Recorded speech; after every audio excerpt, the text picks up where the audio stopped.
So I recently started to think about journaling and the importance of it. I have seen the benefits of journaling and it helping me. And at the same time, I feel almost this like, am I alone in this? For me, it's three things: not feeling like I have enough time, not feeling like I have enough energy, and having unrealistic expectations for what my writing needs to look like.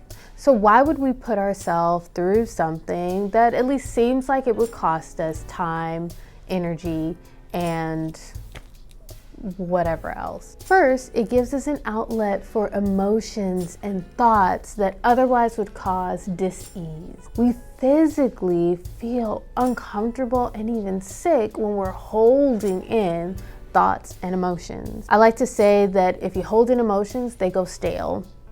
And if you hold in thoughts, they go unruly. Another way that writing can be helpful is that it can make our thoughts explicit. When our thoughts are in our heads, they can be very vague and nebulous. It's not until we convert them from a thought into speech or into writing that it takes up a form that can help it to be more manageable and tolerable and clear.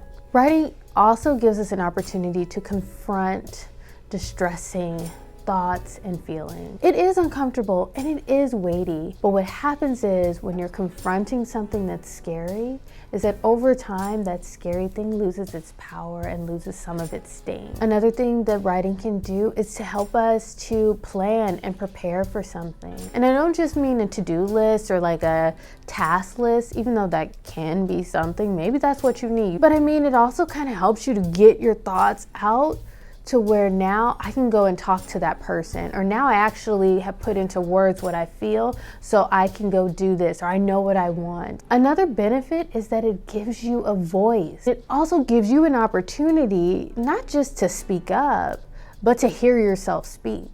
It's a way of getting to know ourselves. So how do you even start writing? How do we get over these obstacles? First thing, I would just say commit to consistency. Now there's research out there that says that 15 to 20 minutes of writing or writing daily gives the most benefit. But honestly, if you try to aim for that and it feels overwhelming, you're not gonna write, so it's not gonna work. Commit to something consistent. Maybe it's daily, maybe it's weekly, maybe it's whenever you're feeling sad or when you're feeling creative. Next, find a space and time where you can be less distracted. We're not all gonna be able to go and sit by the river and just relax and let our thoughts come to us. Maybe you have to hide in the closet for 5 minutes. Maybe you're in your car before you go into work and you jot things down. And finally, go with the flow. Go with the flow of time. You know, maybe you only have 5 minutes, so set a 5-minute timer and just write for that long. Maybe you say, okay, I'm gonna write for 5 minutes and it expands and you're writing for 15 and you're okay with that. Go with it. And I know I keep saying writing, but what I'm really meaning is journaling.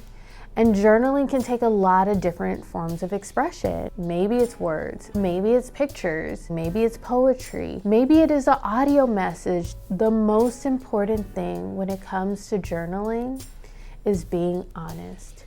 You are the only one who needs to see this.